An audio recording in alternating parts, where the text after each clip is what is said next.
What's up, guys? This is Kephas. Welcome to SBA Spotlight. In these videos, I'll be covering how well the single button assistant performs for each spec, what it does well, where it falls short, and how to get the most out of it, especially if you're looking for a lower stress or more accessible way to play.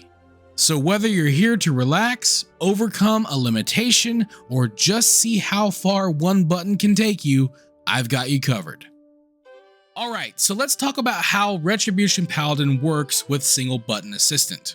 Ret Pallies are in a very unique situation because they're one of the few classes that I've tried out so far where the single button assistant is able to cover your entire rotation.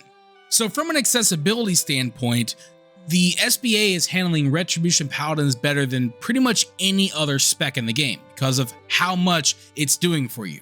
Now, Wowhead is saying that the single button assistant will net you about 75% of your maximum DPS potential as a Ret Paladin. Considering how much of the heavy lifting this tool is doing, I find that to be a reasonable outcome, because the single button assistant is going to cover all of your abilities. It's going to manage your holy power. It's going to switch between single target and AoE. And even if you use a more complex ability like Final Reckoning, and by that I mean it's a ground targeting ability, the single button assistant will still handle it without any problems.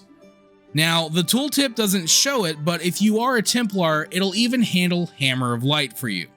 The single button assistant does not manage your offensive cooldowns, but that's something that helps Retribution Paladins here, because your offensive cooldown is traditionally Avenging Wrath or Crusade, depending on which talent you choose. However, if you're choosing Radiant Glory, then essentially that cooldown gets folded into Wake of Ashes and makes it passive. And that's why the single button assistant is basically doing everything for you, because you don't have any offensive cooldowns to manage, you're making them passive. Another thing to look at is with Crusader Strike. So in the tooltip, it shows Crusading Strikes. If you don't choose Crusading Strikes, then the assistant will use Crusader Strike or Templar Strikes if you choose that instead. However, I have found Crusading Strikes to still be the better option in general, but especially with the assistant, because it turns that ability into a passive, and that's one less global cooldown you're going to have to incur, which is important because your global cooldown timer is going to be increased. And that's the real strength of the single button assistant for Ret Paladin. You really can just set it and forget it, and it's going to cover your whole DPS rotation. The biggest challenge I've had when using the single button assistant happens when I'm in a situation where I need to spend holy power on Word of Glory for emergency healing. The single button assistant usually spends your holy power right away.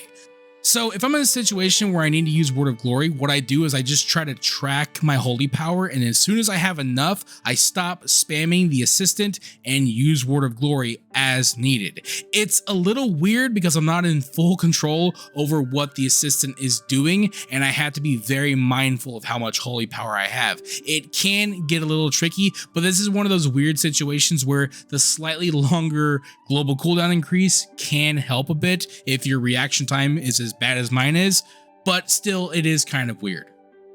Now, if you're not using Radiant Glory as a talent, maybe you're not high enough in level and you're having to manually cast Avenging Wrath or Crusade, the good news is that this ability is off the global cooldown, and that means there's still a way to use it along with the single button assistant, and that's done through a macro.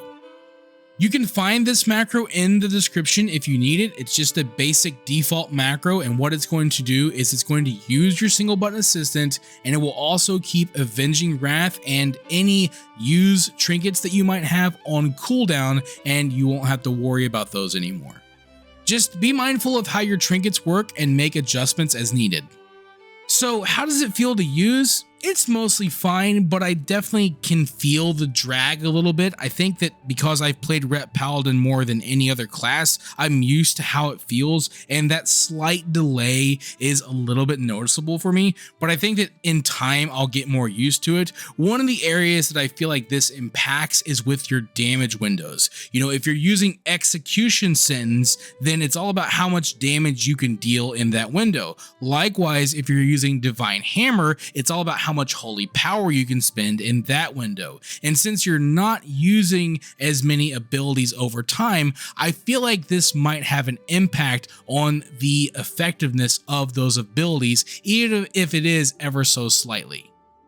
But I think you'll be okay with it, especially if you're just trying to relax or, you're playing the game casually. For me, I've been able to clear higher level delves with it, and I'm running heroics with it as well, and I seem to be keeping up with everybody just fine. For everyone wondering how this stacks up against my own GSE macro, I'm going to be honest, the single button assistant is outperforming my macro by a decent amount. Now, I'm not saying that the single button assistant will outperform everybody's macro. There are certainly some macros that are more geared towards optimization, and they might perform a little bit better than mine. They usually require more steps, and they don't do as much as mine does in terms of cramming all of your abilities inside of one button. That's what mine always is aimed to do. They always have been, because I'm going for accessibility over performance. But the thing is that with my macro, you're still having to hold down shift to use Divine Storm over Templar's Verdict, so that's one thing that you won't have to do with the single button assistant. And also it just handles things a lot better. It handles Final Reckoning better. If you're using that, it handles your holy power better. Overall, it just does a better job, even if it is incurring a longer global cooldown. And I think that's why the performance is a lot better. So if you're going to get better performance out of it and you're not having to set up anything, then obviously I would say that the single button assistant is a massive win. So if you're looking for a single button where you can just set it and forget it and still do relatively decent damage, you really can't go wrong with Ret Paladin. Those are my thoughts and what I've learned so far, but hey, maybe there's something that you've learned that I haven't. If so, I'd love to hear from you. What do you think of the single button assistant, and how is it working for you so far? Let me know in the comments below. But with all that being said, I will see you guys on the next one. Thank you for watching this video. If you enjoyed it, let me know by clicking that like button. And feel free to share it with your friends so they can enjoy it as well. And if you'd like to see more videos, you can subscribe to the channel and click on the bell icon to be notified as soon as new videos are posted. You can also follow me on Facebook, and if you'd like, you can support my work on Patreon. Links to all that stuff can be found in the description below. This is Kephas. Until next time.